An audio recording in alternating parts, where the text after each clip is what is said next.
11번째 문제입니다. 권수가 각각 200회인 코일 A와 150회인 코일 B가 있답니다. A 코일의 자속은 0.2회 보고 이 중 80%가 B 코일과 세교할 때 상호 인덕턴스는 하고 물었습니다. 단 A 코일에는 3회의 전류가 흐른대요. 간단하게 저는 이렇게 파악을 해보겠습니다. 예를 들어 여기에 환상 철심이 하나 있고요. 이놈을 A 코일, 이놈을 B 코일 이렇게 놓겠습니다. 일단 여기에 감겨진 횟수는 200회, 여기는 150회가 되고요. 그리고 A 코일에 있어서 자속이 0.2 웨버가 된대요. 자, 근데 이 중에 80%가 B 코일과 세교를 한답니다. 그럼 실상 이렇게 B 코일로 작용하는 자속은 0.2 곱하기 0.8 이런 식으로 쓸 수가 있겠죠. 자, 그리고 이 A 코일에는 4A의 전류가 흐른대요. 자, 근데 요 같은 경우에는 막바로 이렇게 보겠습니다. 우리가 이런 코일에 있어서 자속과 전류에 대한 정보를 알 때 인덕턴스의 관계식을 세울 수 있습니다. 자, 첫 번째, 자기 인덕턴스. 자, 일단 예를 들어 이렇게 보겠습니다. A 코일에 대한 자기 인덕턴스를 LA라 쓰면은 얘는 우리가 LI는 N파이 관계식을 써가지고 이렇게 표현할 수 있겠죠. IA 분의 NA 파이 A요. 그럼 예를 들어 B 코일에 대한 자기 인덕턴스를 계산하고 싶어요. 그럼 IB분의 NB 파이 B 이렇게 쓸 수가 있습니다. 자, 그 다음으로 상호 인덕턴스에 대한 수식을 보겠습니다. 자, 상호 인덕턴스는 간단하게 자, 이 그림 기준으로만 보면 자, 지금 보면 A 코일에 4A 전류가 흐르고 있고요. 그리고 여기서 나가는 자속이 0.2웨버예요. 근데 보시면 이 자속의 80%가 B 코일과 세교를 합니다. 그럼 이때 상호 인덕턴스는 이렇게 볼 수 있겠죠. 상호 간의 인덕턴스이기 때문에 일단은 B를 기준으로 보면 B에 대한 코일에 있어서 어떤 자속이 세교가 됩니다. 근데 실상 이 자속은 A가 전달해 준 자속 아니겠습니까? 그쵸? 자, 그 다음으로 이 자속은 누가 만들죠? A 코일에 흐르는 전류가요. 그러면 이런 식으로 쓸 수가 있겠죠. 그래서 실제 뭐 상호 인덕턴스를 가지고 우리가 이러한 수식 관계를 이용해서 짤 때에는 전류와 자속은 같은 놈 기준으로 원수만 다른 놈 기준으로 적으면 끝이 납니다. 그럼 이걸 토대로 바로 보겠습니다. 일단 A 코일에 흐르는 전류는 4A, 그리고 B 코일에 있어서 감은 횟수는 50회요. 그 다음에 A 코일로부터 전달받는 자속을 넣어주면 되는 거 아니겠습니까? 0.2. 근데 정확하게는 요 중에서 얼마만? 80%만. 이 끝이죠. 그래서 이 값 자체가 앞에서 제가 말한 이 값 아니겠습니까? 그래서 얘를 계산을 하시게 되면 6, 헨리 이렇게 답이 나오게 됩니다. 그래서 답은 3번 이렇게 체크하고 넘어갑니다. 다음으로 12번째 문제입니다. 최대값이 10V인 정연파 전압이 있답니다. 자, T는 0에서 순식값이 5V고요. 이 순간에 전압이 증가하고 있대요. 주파수가 60Hz일 때 T는 2ms에서의 전압 순식값은 하고 물었습니다. 자, 간단하게 또 표현을 해보면 우리가 이렇게 볼 수 있겠죠. 우리가 알고 있는 아름다운 정연파는 딱 여기서부터 이런 식으로 진행이 되는 거예요. 그쵸? 이때 일단 전압 기준으로서 우리가 순식값을 짜게 되면 이런 꼬라지로 쓸 수가 있습니다. 실값에다가 사인 오메가 t요. 근데 실제 이 파형이 뭐 앞으로 앞당겨질 수도 있고요. 뒤로 늦춰질 수도 있습니다. 얘를 고려하게 되면 실질적으로 이 순식값 형태의 포맷은 이런 식으로 쓸 수 있겠죠. 앞당겨진다면 플러스를, 뒤쳐진다면 마이너스를. 다르게 말하면 플러스는 진상이 되는 거고요. 마이너스는 지상 되는 거 아니겠습니까? 그죠? 근데 지금 여기서 제시된 정보를 보면 T는 0에서 순식값은 5V인데 이 순간에 전압이 증가하고 있대요. 그럼 얘는 이렇게 볼 수 있겠네요. T는 0일 때 어쨌든 이 전압이 증가하고 있답니다. 값이 올라가고 있대요. 그럼 얘는요. 이놈이 살짝 앞당겨진 이런 형태가 되지 않을까요? 그렇죠. 이런 형태이어야만이 T는 0일 때 이렇게 전압이 증가하는 형태로 나오지 않겠습니까? 그죠? 그럼 요거 가지고 우리가 파악할 수 있는 거, 일단은 이 전압의 순식값 자체가 이런 꼬라지로 표현이 되겠네. 그리고 애초에 최대값이 10V로 주어져 있으니까 요까지는 생각할 수 있겠네. 그럼 이제 이 세타만 구하면 되는 거 아니겠습니까? 자, 이 세타는 T가 0일 때 5V라는 정보가 있기 때문에 이렇게 놓을 수 있을 겁니다. 우리가 T 자리에다가 0을 넣게 되면 이놈 자체는 0이 되겠죠. 그럼 다시 14인. 자, 이제 여기서 오메가 t는 0이 되었으니까 세타만 적으면 이놈이 얼마라고요? 5V야. 이렇게 표현할 수 있겠죠. 그러면 다시 우리가 사인 세타에 대해서 수식을 정리하면 얘는 0.5가 되겠네요. 그럼 실질적으로 0.5가 되는 세타 값은 얼마? 30도 이렇게 되겠죠. 혹은 뭐 계산기에다가 세타는 아크 사인 0.5 넣으면 30 그대로 나옵니다. 그래서 다시 우리가 이 수식을 조금 왼쪽으로 당겨가지고 꾸리면 이렇게 표현할 수 있을 겁니다. 전압의 순식값은 14인 오메가 t 더하기 30도 더라. 그렇죠? 근데 최종적으로 묻는 것은 주파수 60도일 때 t는 2ms에서의 전압 순식값을 물었습니다. 그럼 이제 이렇게 해야겠죠. 14인에다가 오메가를 2파이 f로 바꿔주겠습니다. 그 다음에 우리가 여기다가 주어진 값 그대로 넣으면 일단 2파이 쓰고요. 주파수 60이죠. 그 다음에 t 값이 얼마?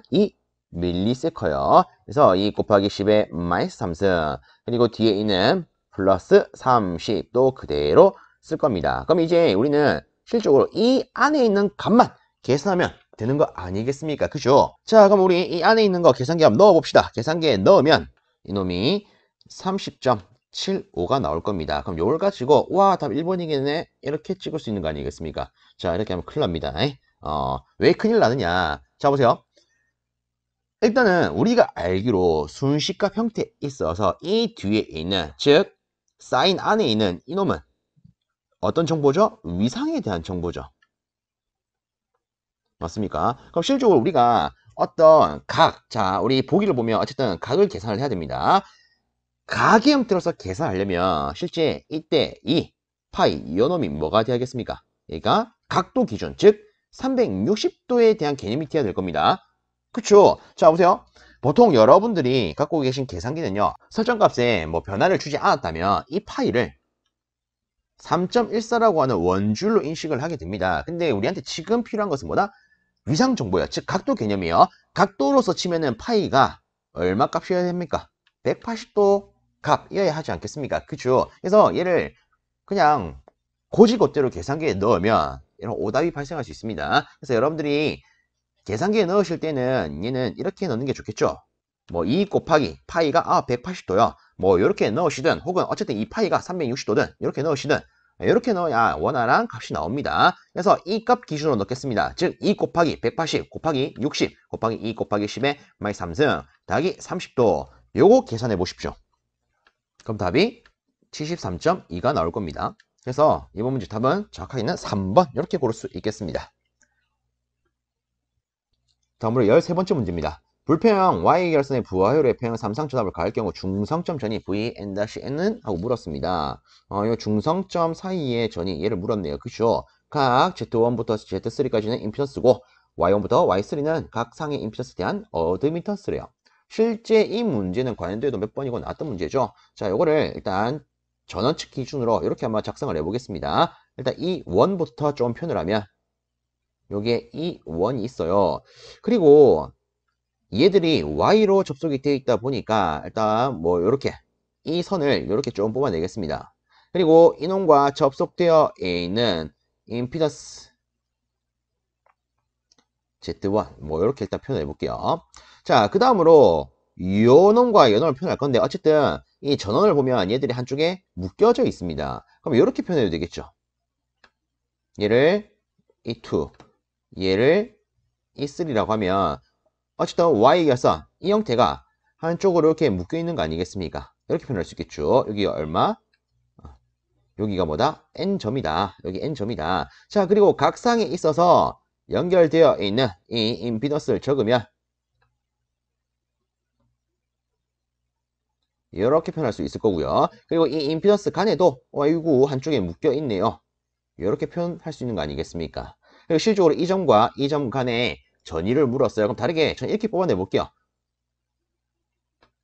여기를 N-, 여기를 N요. 어쨌든 이렇게 뽑아내도 같은 거 아니겠습니까? 그렇죠? 어차피 이 단자는 여기에 접속된 거랑 같은 거고 이 단자도 여기에 접속된 거랑 같은 거니까. 그렇죠? 그리고 나서 여기에서 전이 Vn-N을 물었습니다. 근데 이렇게 표현을 하면 이거 뭡니까? 전화번과 임피던스가 직렬로 연결된 게 여러 조 접속이 되어 있을 때 개방단 전압을 구하는 거네요. 이때 필요한 거 밀만의 정리가 있죠. 실상 이 문제는 밀만의 정리 가지고 바로 풀 수 있는 문제가 되겠습니다. 그래서 우리가 밀만의 정리를 이용해 가지고 이 개방단의 전압을 계산을 하면 이렇게 볼 수 있겠죠. Z1분의 E1 더하기 Z2분의 E2 더하기 Z3분의 E3 나누기 Z1분의 1 더하기 Z2분의 1 더하기 Z3분의 1요. 자, 그리고 나서 우리가 예를 들어 어드미터스를 표현을 한다. 그럼 이렇게도 표현할 수 있는 거 아니겠습니까? E1, Y1 더하기 E2, Y2 더하기 E3, Y3 나누기 Y1 더하기 Y2 더하기 Y3. 그래서 이 꼬라지 내지 이 꼬라지가 답이 되겠죠. 그래서 우리가 고를 수 있는 답안은 4번 이렇게 되겠습니다. 다음으로 14번째 문제입니다.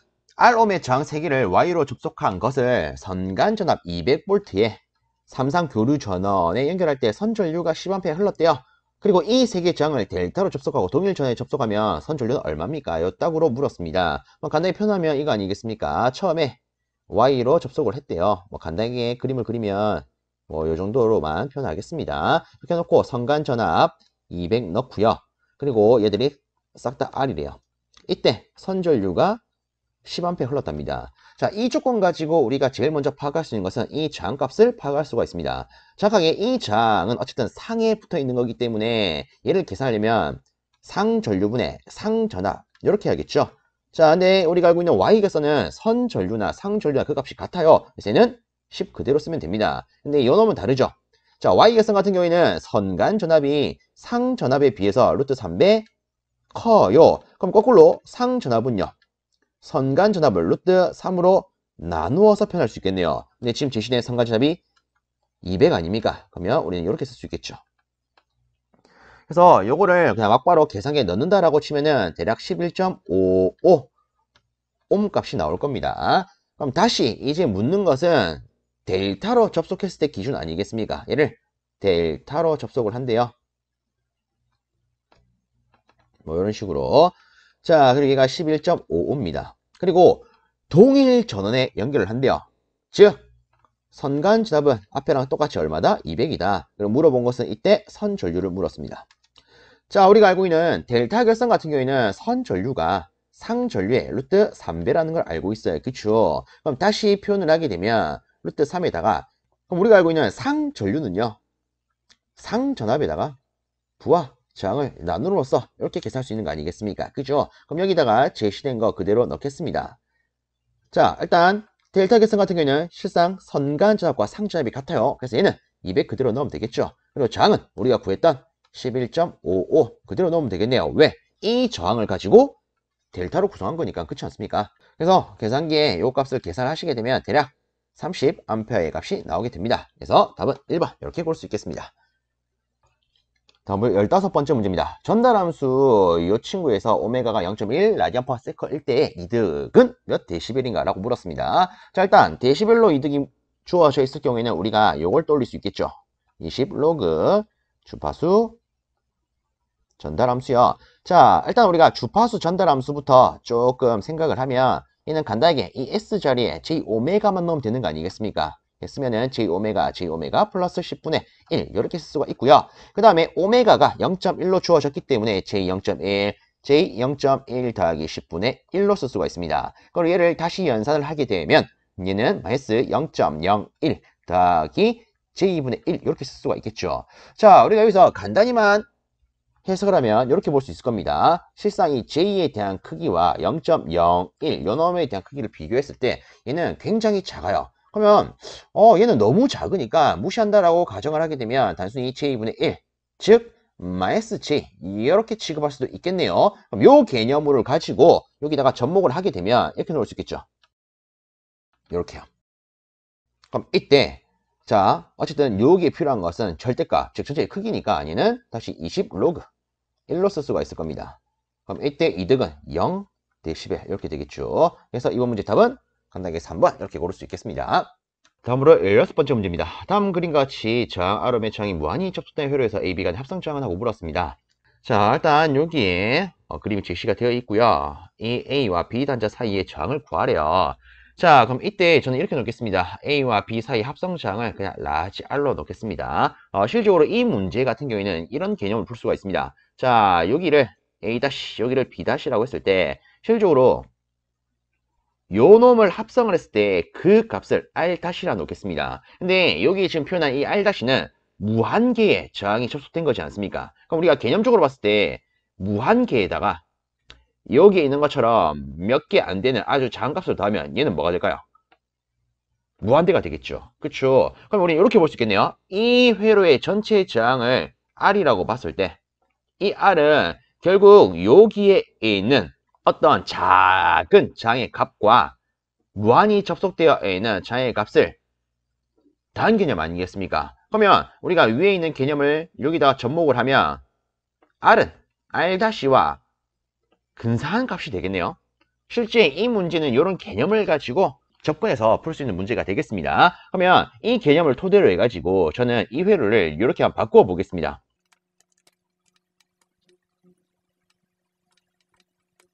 자, 이 저항을 R, 라지 R' 이렇게 될 겁니다. 근데 여기서 우리가 앞에 했던 이 개념을 접목을 하게 되면 A, B 간의 합성 저항을 우리가 라지 R로 쓸 수가 있었고요. 그리고 실적으로 이 R-는 이 라지 R과 거의 근사값이다 이렇게 놓을 수가 있었습니다. 그쵸? 그러면 이에 근거해서 우리가 이 회로를 풀면은 이놈의 값을 구할 수 있을 건데, 그럼 요거는 이렇게 볼 수 있겠죠. 처음에는 일단 여기에 있는 회로 같은 경우에는 스몰 R 2개와 라지 R 하나가 직렬로 된 거 아니겠습니까? 그럼 얘는 이런 식으로 표현할 수가 있을 거예요. 그럼 다르게 이놈을 다시 한번 넣었으면 요 A, B 사이 합성장을 R이라고 쓰면은 전체 합성장은 스몰 r 하나와 여기 있는 2r 더하기 라지 r이 병렬로 된 회로의 합성값이다. 이렇게 볼 수 있는 거 아니겠습니까? 그러면 이에 대한 수식을 꾸리면 이렇게 쓸 수 있겠죠. 그러면 요 놈을 이제 차차 한번 풀어보겠습니다. 자, 이 놈을 조금 끌어올려 가지고 자, 다시 나타내면 r은 이렇게 표현될 거고요. 다시 우리가 이항을 하면 이렇게 표현할 수 있겠죠. 그리고 수식을 다시 조금 더 정리하겠습니다. 이렇게 나올 거예요. 그럼 여기서 우리가 구하고자 하는 것은 어쨌든 이 라지 R 값 아니겠습니까? 그렇죠? 이때 필요한 게 근의 공식이라는 게 있습니다. 자, 이거는 위에다가 살포시 적어 보겠습니다. 근의 공식. 자, 예를 들어서 ax제곱 더하기 bx 더하기 c는 0이라는 이런 방정식이 있다. 이때 x의 근은 2a분의 마이너스 b 플러스 마이너스 루트 b 제곱 마이너스 4ac 해서 계산할 수 있더라. 이게 근의 공식 아니겠습니까? 그죠? 그럼 이 근의 공식을 우리가 이 R에다가 접목을 하면 이렇게 표현할 수 있을 거야. 자, 우리가 요 수식에서 이 앞에 있는 요 놈이 a 자리 아니겠습니까? 위에 거랑 비교했을 때 이 a는 지금은 1이 될 거고요. 그 다음에 여기에 있어서 이 R이 b. 그 다음에 여기 있는 마이너스 2R 제곱이 C에 대한 개념이 될 겁니다. 그래서 바로 적용을 하면 2 곱하기 1에다가 마이너스 2R 플러스 마이너스 루트 그 다음에 와야 되는 게 B의 제곱이니까 2R 제곱 마이너스 4 그리고 A 값 1 그 다음에 C 값 마이너스 2R 제곱 이렇게 쓸 수가 있겠네요. 자, 요 놈을 정리를 조금 하면 이렇게 될 겁니다.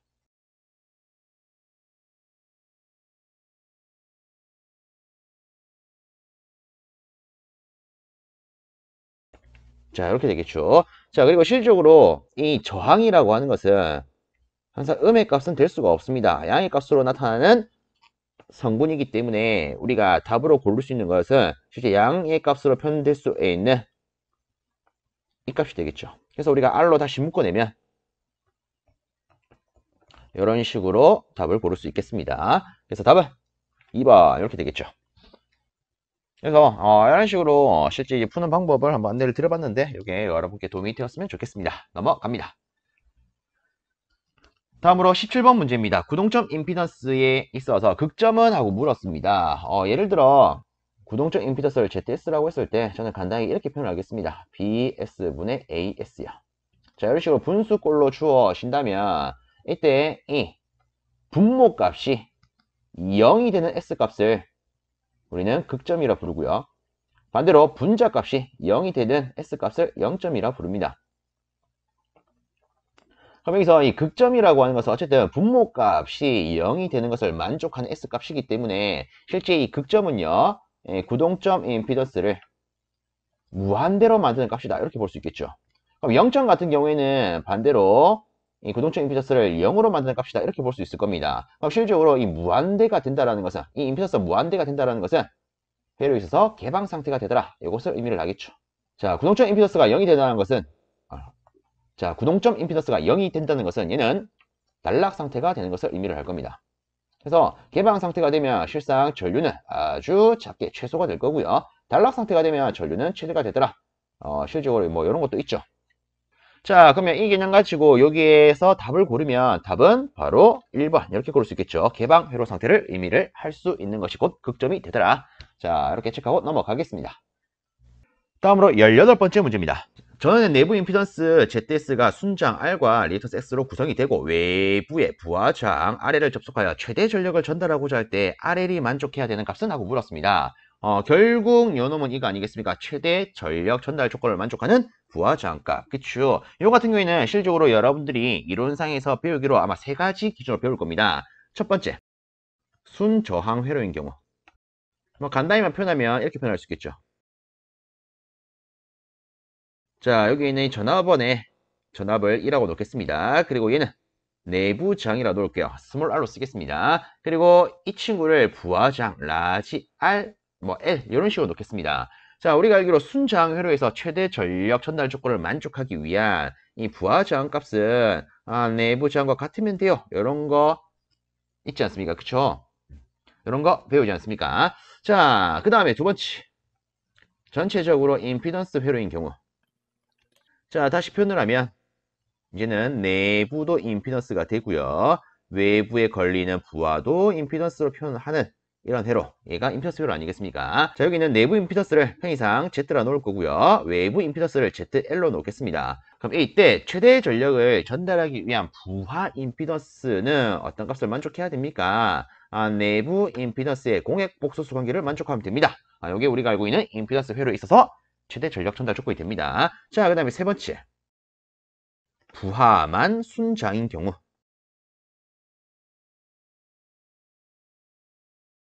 자, 이렇게 내부 임피던스 Z로 표현할 거고요. 부하장 RL로 놓겠습니다. 자, 이 경우에는 어떻게 해야 됩니까? 이거는 간단하게 이런 시점을 보겠습니다. 실제로 우리가 순장 회로 기준으로 보면, 자, 크기 관점에서 보겠습니다. 외부 장의 크기와 내부 장의 크기는 같으면 돼요. 그쵸? 각각의 크기가 동일하면 됩니다.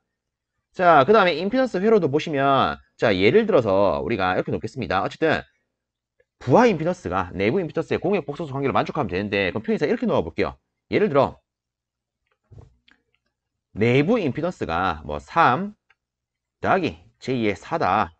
그러면 최대 전력 전달 조건을 만족하려면 부하 임피던스는 이 친구의 공역 복소수 3 마이너스 j2의 4만 만족하면 되는 거 아니겠습니까? 근데 이때 각각의 크기를 따지면 이 친구의 크기는 루트 3제곱 더하기 4제곱, 얘도 루트 3제곱 더하기 4제곱. 그래서 크기는 서로 5로 같습니다. 그래서 크기 관점에서 보면은 어쨌든 최대 전력을 전달하려면 크기 관점으로 보면은 크기가 동일하면 됩니다. 그럼 얘도 마찬가지겠죠. 실질적으로 자, 내부 임피던스는 어쨌든 뭐 우리 여기 있는 기준으로 보면 R 더하기 뭐 예를 들어 j2의 x라고 놓겠습니다. 이렇게 구성이 되어 있대요. 근데 지금은 부하는 순저항으로만 구성이 되어 있습니다. 그럼 이때는 어쨌든 얘가 허수가 없기 때문에 얘를 뭐 이놈과 똑같이 공역 복소수를 해야 돼요. 이렇게는 접근할 수가 없어요. 그래서 단순히만 생각을 하면 그러면 어쨌든 우리는 이 모든 값은 알고 있기 때문에 크기 개념으로 생각을 하면 서로 크기만 같으면 되겠구나. 이렇게 볼 수 있는 거겠죠.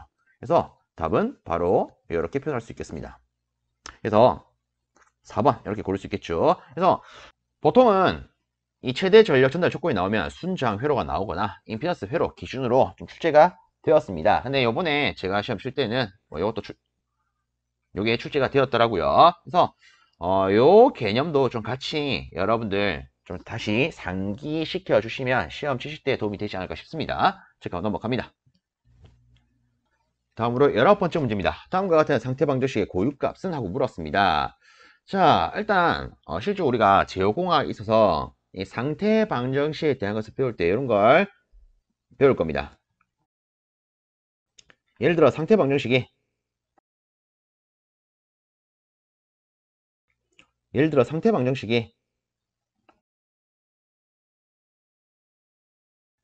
이렇게 주어졌다. 물론 이와 똑같이 표현을 한 게 이런 형태가 되겠죠. 어쨌든 이런 상태 방정식이 주어졌을 때 이에 대한 고유값은 이 관계를 가지고 풀 수가 있습니다. 자, 그럼 요거를 바로 표현을 하면 이렇게 되겠죠. 일단 요 부분은 이렇게 될 거고요. 그 다음에 A에 대한 행렬이 필요합니다. 자, 우리가 요 형태와 비교했을 때 보면 A는 요 놈이 되겠죠. 자, 그래서 요걸 그대로 쓰면은 1, 2, 3, 2 이렇게 될 겁니다. 자, 그래서 요거를 다시 연산을 하면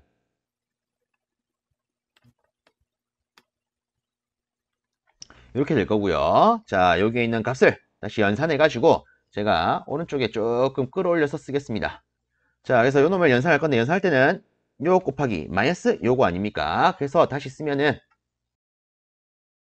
이렇게 될 거고요. 그리고 얘를 분배를 하면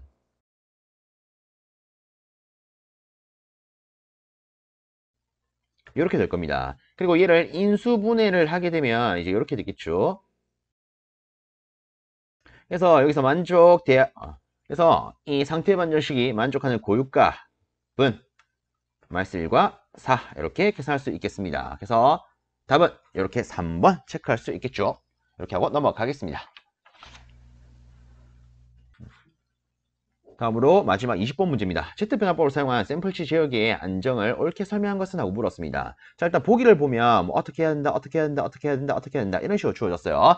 즉, 이 문제는 Z변화법을 사용한 샘플치 제어기에 있어서 안정된 상태를 옳게 설명한 것은 하고 묻는 걸로 볼 수가 있을 겁니다. 그럼 이때 우리가 알고 있는 이 Z변화법을 사용했을 때에는 표르프 전달함수의 모든 극이 Z평면상의 원점의 중심을 둔 단위원 안쪽에 위치해야 안정하다고 판별할 수 있더라. 이런 것을 배우죠. 그래서 답은 바로 1번 이렇게 고를 수 있겠습니다. 자, 이렇게 23년 1회 회로 이론 및 제어공학에 대한 수문제를 한번 살펴봤습니다.